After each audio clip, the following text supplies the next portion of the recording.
ನಮಸ್ಕಾರ ಎಲ್ಲರಿಗೂ ಹೇಗಿದ್ದೀರಾ? ನಾನಿವತ್ತು ನಿಮಗೆ ತುಂಬ ರುಚಿಯಾಗಿರ್ತಕ್ಕಂಥ ಒಂದು ರವಾ ಸಿಹಿಯನ್ನು ತೋರಿಸೋದಕ್ಕೆ ಅಂತೇಳಿ ಬಂದಿದ್ದೀನಿ. ತುಂಬ ಅಂತಂದರೆ ತುಂಬ ಚೆನ್ನಾಗಿರುತ್ತೆ. ದೇವರ ನೈವೇದ್ಯಕ್ಕೆ ಹೇಳಿ ಮಾಡಿಸಿದ್ದು ಅಂತಂದರೂ ಕೂಡ ತಪ್ಪಾಗೋದಿಲ್ಲ. ಹಾಗೆ ನಮಗೆ ಸಿಹಿ ತಿನ್ನಬೇಕು ಅನ್ನಿಸಿದಾಗಲೂ ಕೂಡ ಇದನ್ನು ಮಾಡಿಕೊಂಡು ತಿನ್ಬೋದು. ಅಷ್ಟು ಚೆನ್ನಾಗಿರುತ್ತೆ. ಇದನ್ನು ಮಾಡೋದು ಬಹಳ ಅಂತಂದರೆ ಬಹಳ ಸರಳ. ನೀವೇ ಇದಕ್ಕೆ ಒಂದು ಚಂದವಾಗಿರ್ತಕ್ಕಂಥ ಹೆಸರನ್ನು ಕೊಡಿ. ನಾನಿವಾಗ ಈ ಒಂದು ಪಾಕವಿಧಾನವನ್ನು ಶುರು ಮಾಡೋದಕ್ಕೂ ಮೊದಲು ಈಗ ಹತ್ತಿರದಲ್ಲೇ ಸಂಗೀತ ಮತ್ತು ರೂಪಾ ಅವರು ಅವರ ಹುಟ್ಟುಹಬ್ಬವನ್ನು ಆಚರಿಸ್ಕೊಂಡ್ರು. ನಾನು ಅವತ್ತಿಂದ ಇವತ್ತಿನವರೆಗೂ ಯಾವುದೇ ಸಿಹಿ ಅಡುಗೆ ಮಾಡಿಲ್ಲದೇ ಇದ್ದಿದ್ದರಿಂದ ಅವರಿಗೆ ನಾನು ಶುಭಾಶಯಗಳನ್ನು ತಿಳಿಸ್ಲಿಕ್ಕೆ ಆಗಿಲ್ಲ. ಆದ ಕಾರಣ ನಾನು ಈ ಒಂದು ವಿಡಿಯೋದಲ್ಲಿ ಅವರಿಗೆ ಶುಭಾಶಯಗಳನ್ನು ತಿಳಿಸ್ತಾ ಇದ್ದೀನಿ. ರೂಪಾ ಅವರೇ ಮತ್ತು ಸಂಗೀತ ಅವರೇ, ನಿಮಗೆ ಹುಟ್ಟುಹಬ್ಬದ ಹಾರ್ದಿಕ ಶುಭಾಶಯಗಳು. ದೇವರು ನಿಮಗೆ ಸುಖ, ಶಾಂತಿ, ನೆಮ್ಮದಿ, ಆರೋಗ್ಯ, ಸಕಲ ಸಂಪತ್ತುಗಳನ್ನು ನೀಡಿ ಸದಾ ಕಾಲ ಕಾಪಾಡಲಿ ಅಂತೇಳಿ ನಾನು ಆ ದೇವರ ಹತ್ರ ಪ್ರಾರ್ಥನೆಯನ್ನು ಮಾಡ್ತೀನಿ. ಹಾಗೆ ತುಂಬ ತಡವಾಗಿ ನಾನು ನಿಮಗೆ ಶುಭಾಶಯಗಳನ್ನು ತಿಳಿಸ್ತಾ ಇರೋದಕ್ಕೆ ಕ್ಷಮೆ ಇರಲಿ ಅಂತ ಕೂಡ ನಾನು ನಿಮ್ಮ ಹತ್ರ ಕ್ಷಮೆ ಕೇಳ್ತಾ ಇದ್ದೀನಿ. ಮತ್ತೊಮ್ಮೆ ನಿಮಗೆ ಹುಟ್ಟುಹಬ್ಬದ ಶುಭಾಶಯಗಳು. ಹಾಗಾದರೆ ಬನ್ನಿ, ಈ ಒಂದು ಪಾಕವಿಧಾನವನ್ನು ಹೇಗೆ ಮಾಡೋದು ಅಂತೇಳಿ ನಾನು ನಿಮಗೆ ತೋರಿಸ್ಕೊಡ್ತೀನಿ. ನಮ್ಮ ಅಡುಗೆ ಮನೆಗೆ ಹೋಗೋಣ. ಈಗ ಇದನ್ನು ಮಾಡೋದಕ್ಕೆ ನಾನು ಈ ಥರದೊಂದು ಸಣ್ಣ ಲೋಟ ತಗೊಂಡಿದ್ದೀನಿ. ನೀವು ಅಷ್ಟೇ ಈ ಥರ ಸಣ್ಣ ಲೋಟದ ಅಳತೆಯಲ್ಲಿ ಮಾಡಿ ಚೆನ್ನಾಗಿ ಅನ್ನಿಸ್ತು ಅಂತಂದರೆ ನೀವು ಮತ್ತೆ ಮತ್ತೆ ಜಾಸ್ತಿ ಮಾಡ್ಕೋಬೋದು. ನಾನು ಈ ಲೋಟದ ಅಳತೆಯಲ್ಲಿ ನೀರನ್ನು ಸ್ವಲ್ಪ ಕಾಯಿಸ್ಕೊತೀನಂತೆ. ಎಷ್ಟು ಲೋಟ ಅಂತಂದರೆ 4 ಲೋಟ ನೀರು. 1 2 3 4. ಇವಾಗ ಇದನ್ನು ಪಕ್ಕದ ಒಲೆ ಮೇಲೆ ನೀರನ್ನು ಕುದಿಯೋದಕ್ಕೆ ಇಡ್ತೀನಿ. ಇದು ಚೆನ್ನಾಗಿ ಕುದಿಬೇಕು. ಕುದಿಯೋವರೆಗೂ ಇದನ್ನು ಕಾಸಬೇಕು. ಈಗ ಮತ್ತೆ ಈ ಒಲೆ ಮೇಲೆ ಒಂದು ದಪ್ಪ ತಳದ ಬಾಣಲೆಯನ್ನು ಇಟ್ಟುಬಿಟ್ಟು ಸ್ವಲ್ಪ ಗೋಡಂಬಿ ಮತ್ತು ಬಾದಾಮಿನ ಕರಿಬೇಕು ತುಪ್ಪದಲ್ಲಿ. ಇವಾಗ ಈ ಬಾಣಲಿಗೆ ಸ್ವಲ್ಪ ತುಪ್ಪ ಹಾಕ್ರಿ. ಜಾಸ್ತಿನೇ ಹಾಕ್ರಿ, ಏನು ತೊಂದರೆ ಇಲ್ಲ. ತುಪ್ಪ ಒಳ್ಳೆಯದು, ದಿನ ತಿನ್ಬೇಕು ನಾವು. ಒಂದು ಸಣ್ಣ ಚಮಚದಲ್ಲಿ ಒಂದು ಚಮಚ ಆದರೂ ತುಪ್ಪ ತಿನ್ನಬೇಕು. ಭಾಳ ಒಳ್ಳೆಯದು. ನೋಡ್ರಿ, ಇವಾಗ ಸ್ವಲ್ಪ ಗೋಡಂಬಿ ತಗೊಂಡಿದ್ದೀನಿ. ನೀವು ಬೇಕು ಅಂತಂದರೆ ಇದಕ್ಕೆ ನೀವು ಇನ್ನೂ ಸ್ವಲ್ಪ ಒಣದ್ರಾಕ್ಷಿನೂ ಸೇರಿಸ್ಬೋದು. ಗೋಡಂಬಿ ಮತ್ತು ಬಾದಾಮಿ ಎರಡನ್ನೂ ಹಾಕಿಬಿಟ್ಟು ಚೆನ್ನಾಗಿ ಹುರಿತೀನಂತೆ ತುಪ್ಪದಲ್ಲೇ.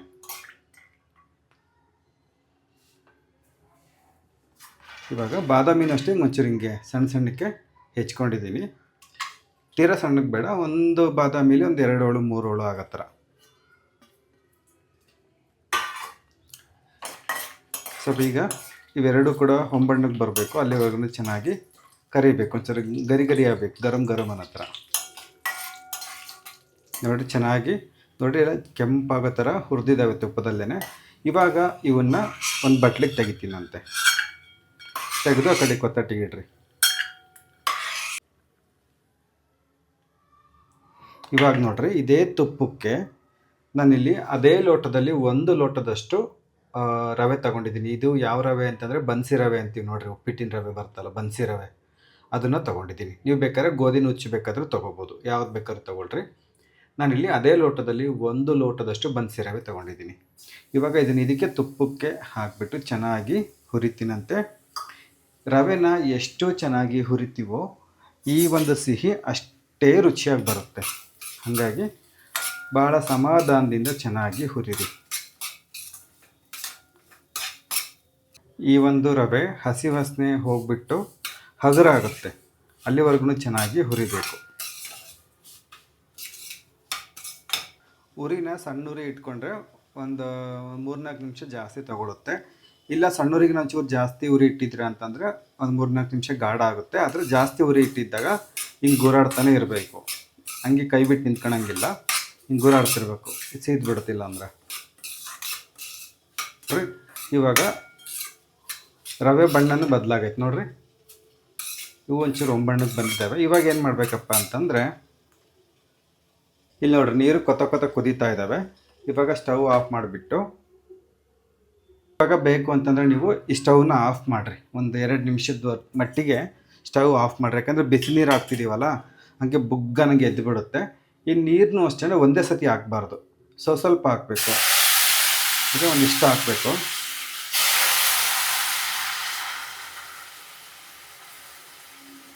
ಹೀಗೆ ಹುಷಾರಾಗಿ ಸ್ವಲ್ಪ ಸ್ವಲ್ಪ ಹಾಕಬೇಕು. ಯಾಕಂತಂದರೆ ಈ ಬಾಂಡಿನೂ ಕಾದಿರುತ್ತೆ, ರವೆನೂ ಚೆನ್ನಾಗಿ ಬಿಸಿಯಾಗಿರ್ತವೆ.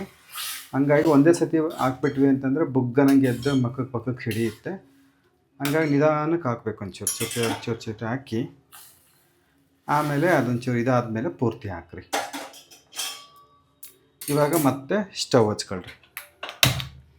ಸ್ಟವ್ ಹಚ್ಚಿ ಉರಿ ಸಣ್ಣೂರಿಗೆ ಇಡ್ರಿ. ಸಣ್ಣೂರಿಗೆ ಇಟ್ಬಿಟ್ಟು ನೀವೊಂದು ಮುಚ್ಚಿ ಆದರೂ ಬೇಯಿಸ್ಬೋದು, ಇಲ್ಲ ಹಿಂಗೆ ಆದರೂ ಬೇಯಿಸ್ಬೋದು. ಮಾಮೂಲಿ ಉಪ್ಪಿಟ್ಟು ಹೆಂಗೆ ಮಾಡ್ಕೊತೀವೋ ಹಂಗೇ ಚೆನ್ನಾಗಿ ರವೆ ಬೇಯಬೇಕು. ಇವಾಗ ಆವಾಗಲೇ ಚೆನ್ನಾಗಿ ಹುರಿದಿದ್ದೀವಿ, ಹಂಗೆ ಈಗ ಇದು ಚೆನ್ನಾಗಿ ಬೇಯಬೇಕು. ನಾವು ಬೆಲ್ಲ ಹಾಕೋದಕ್ಕೆ ಮುಂಚೆನೇ ಇದು ಚೆನ್ನಾಗಿ ಬೇಯಿಸ್ಕೊಳ್ಬೇಕು. ಬೆಲ್ಲ ಹಾಕಿದ ಮೇಲೆ ಬೇಯೋದಿಲ್ಲ ರವೆ. ಒಂದೇನಾರ ಮುಚ್ಚಿ ಬೇಯಿಸಿದ್ರಿ ಅಂತಂದರೆ ಇನ್ನೂ ಚೆನ್ನಾಗಿ ಅಳ್ಕೊಳುತ್ತೆ.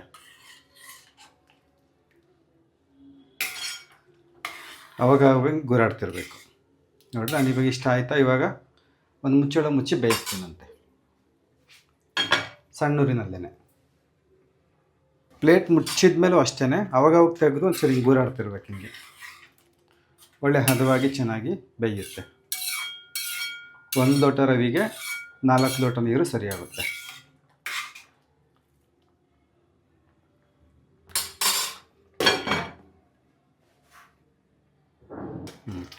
ನೋಡಿ, ಇದೇನು ಭಾಳ ಹೊತ್ತು ಹಿಡಿಯಲ್ಲ, ಚೆನ್ನಾಗಿ ಬೇಯುತ್ತೆ.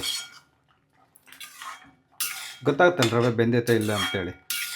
ಒಂಚೂರು ತೊಗೊಂಡು ಹಿಂಗೆ ಅಂದ್ರೂ ಮೆತ್ತಗಾಗಿರ್ಬೇಕು. ಹಿಂಗೆ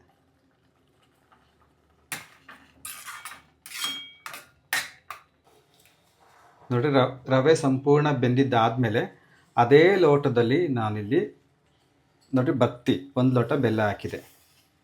1 ಲೋಟ ಬೆಲ್ಲ ಹಾಕಿದ್ಮೇಲೆ ನೋಡಿರಿ, ನಿಮ್ಗೊಂಚು ಸಿಹಿ ಜಾಸ್ತಿ ಬೇಕು ಕಡಿಮೆ ಬೇಕಾ ಅನ್ನೋ ಅಂತಾರೆ. ಸ್ವಲ್ಪ ಸಿಹಿ ಜಾಸ್ತಿ ಬೇಕು ಅನ್ನೋರು 1.5 ಲೋಟ ಬೆಲ್ಲ ತೊಗೊಳ್ಳಿ. ಬೆಲ್ಲ ಪುಡಿ ಮಾಡಿದ್ರೆ ತೊಗೋಬೋದು, ಇಲ್ಲ ಪುಡಿ ಬೆಲ್ಲ ಸಿಕ್ಕರೂ ಅದನ್ನು ಸರಿಯೇ. ನಾನಿಲ್ಲಿ ಸಮ ತೊಗೊಂಡಿದ್ದೀನಿ. ಸಮ ಬೆಲ್ಲ ತೊಗೊಂಡ್ರೆ ಏನಾಗುತ್ತಪ್ಪ ಅಂದರೆ ಸಿಹಿ ಜಾಸ್ತಿ ಇರೋದಿಲ್ಲ, ಒಂದು ಅವಣಿಗಿರುತ್ತೆ. ಇತ್ಲಾಗೆ ಜಾಸ್ತಿನೂ ಅಲ್ಲ, ಅತ್ಲಾಗೆ ಕಮ್ಮಿನೂ ಅಲ್ಲ ಅನ್ನಂಗಿರುತ್ತೆ. ಸ್ವಲ್ಪ ಸಿಹಿ ಜಾಸ್ತಿ ಇರಬೇಕು, ಸಿಹಿ ಮುಂದಿರಬೇಕು ಅನ್ನೋ ಅಂತಾರೆ 1.5 ಲೋಟ ಬೆಲ್ಲ ತೊಗೊಳ್ಳಿ. ಕುಟ್ಟಿ ಪುಡಿ ಮಾಡಿ ಬೆಲ್ಲ ತೊಗೊಳ್ರಿ, ಆವಾಗ ಸರಿ ಹೋಗುತ್ತೆ.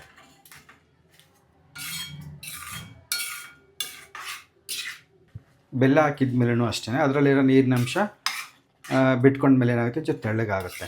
ಇವಾಗ ಬೆಲ್ಲದಲ್ಲಿರ್ತಕ್ಕಂಥ ಹಸಿ ವಾಸನೆ ಹೋಗೋವರೆಗೂ ಸಣ್ಣೂರಿನಲ್ಲೇ ಇದನ್ನು ಚೆನ್ನಾಗಿ ಕುದಿಸ್ಬೇಕು.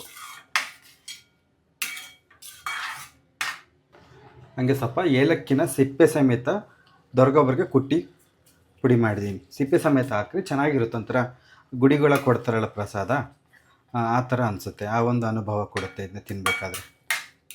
ನೋಡ್ರಿ, ಹಿಂಗೇನೆ 2ಕೆ 3ಕೆ ಈ ಥರ ಗುರಾಡ್ಕೆ ಅಂತ ತೆಳ್ಳಗಿದೆಯಲ್ಲ, ಸ್ವಲ್ಪ ಗಟ್ಟಿ ಆಗೋವರೆಗೂ, ಆ ಬೆಲ್ಲದ ಹಸಿ ವಾಸನೆ ಹೋಗೋವರೆಗೂ ಚೆನ್ನಾಗಿದ್ದೇನೆ ಇದರಲ್ಲೇ ಬಿಸಿ ಮಾಡಬೇಕು.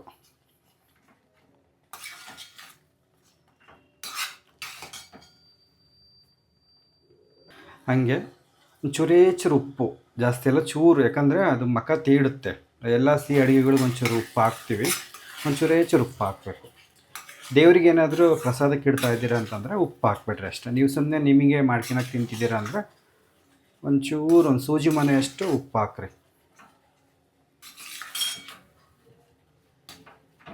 ಹಿಂಗೆ ಗಟ್ಟಿ ಆಗ್ತಾ ತಳ ಬಿಡ್ತಾ ಬರುತ್ತೆ ಒಂಚೂರು ಹಂಗೇ. ನೋಡಿರಿ ಎಷ್ಟು ಹಗುರ ಆಗೈತೆ ಅಂದರೆ ಭಾಳ ಚೆನ್ನಾಗಿ ಬಂದೈತೆ. ಇವಾಗ ಇದಕ್ಕೆ ಸಂಪೂರ್ಣವಾಗಿ ದೇವಸ್ಥಾನದ್ದು ಪ್ರಸಾದ ಅನ್ನ ನಮಗೆ ಆ ಫೀಲ್ ಬರಬೇಕು ಅಂದರೆ ಸ್ವಲ್ಪ ಪಚ್ಚಕರ್ಪೂರ ಹಾಕಬೇಕು. ಇದು ಅಡುಗೆಗಳಿಗೆ ಹಾಕೋಂಥ ಪಚ್ಚಕರ್ಪೂರ ಆಯುರ್ವೇದಿಕ್ ಅಂಗಡಿಗಳಲ್ಲಿ ಮತ್ತು ಗ್ರಂಥಿ ಅಂಗಡಿಗಳಲ್ಲಿ ಸಿಗುತ್ತೆ. ಇದನ್ನು ಹಾಕಬೇಕಾದ್ರೆ ಮಾತ್ರ ಭಾರಿ ಹುಷಾರಾಗಿರಬೇಕು. ಭಾಳ ಕಡಿಮೆ ಅಂದರೆ ಭಾಳ ಕಡಿಮೆ ಆಗಬೇಕು. ಒಂಚೂರು ಜಾಸ್ತಿ ಆದ್ರೂ ತಿನ್ನೋಕ್ಕಾಗೋದಿಲ್ಲ. ನೋಡಿರಿ, ಒಂದಿಷ್ಟು ತಗೊಂಡಿದ್ದೀನಿ. ಒಂದಿಷ್ಟರನ್ನ ತೊಗೊಳೋದು ಒಂದಿಷ್ಟೇ, ಹೇಳಿದ ಸೂಜಿ ಮನೆ ಅಷ್ಟು ಅಂತ, ಒಂದಿಷ್ಟು ಹಾಕಿದರೆ ಸಾಕು. ಒಂಚೂರು ಹಿಂಗೆ ಕೈಯಲ್ಲಿ ಹಿಂಗೆ ಅಂದ್ವಿ ಅಂದರೆ ಪುಡಿ ಹಾಕೋತಿದ್ದು, ಹಿಂಗೆ ಒಂಚೂರು ಪುಡಿ ಮಾಡಿ ಹಾಕ್ಬೇಕಿದ್ನ. ನೋಡಿರಿ, ಈ ಥರ ಪುಡಿ ಮಾಡಿಬಿಟ್ಟು ಇಷ್ಟೇ ಸಾಕು. ಜಾಸ್ತಿ ಹಾಕ್ಬಿಟ್ರೆ ಒಂದು ತಿನ್ನೋಕ್ಕಾಗಲ್ಲ, ಒಂಥರ ಅದೇ ಗತ್ತಾಗಿಬಿಡುತ್ತೆ. ಹಾಗಾಗಿ ಒಂಚೂರು ಹಾಕಿವೋ ಇಲ್ಲ ಅನ್ನೋ ಮಟ್ಟಕ್ಕೆ ಇದನ್ನು ಹಾಕಬೇಕು. ದೇವರಿಗೆ ಪ್ರಸಾದಕ್ಕೆ ಇಟ್ರೂ ಹಾಕ್ರಿ, ಇದನ್ನು ಶ್ರೇಷ್ಠ, ಚೆನ್ನಾಗಿರುತ್ತೆ.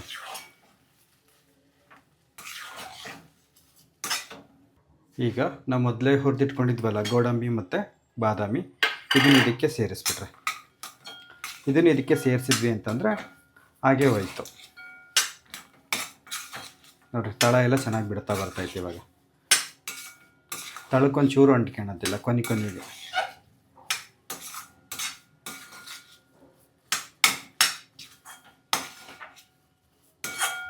ನೋಡಿರಿ,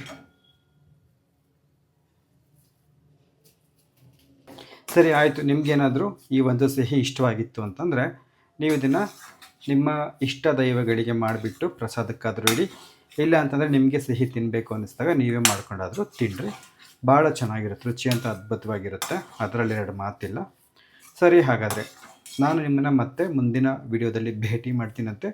ಈ ಒಂದು ವಿಡಿಯೋವನ್ನು ನೋಡೋದಕ್ಕಾಗಿ ಎಲ್ರಿಗೂ ಕೂಡ ತುಂಬ ಧನ್ಯವಾದಗಳು. ನಮಸ್ತೆ.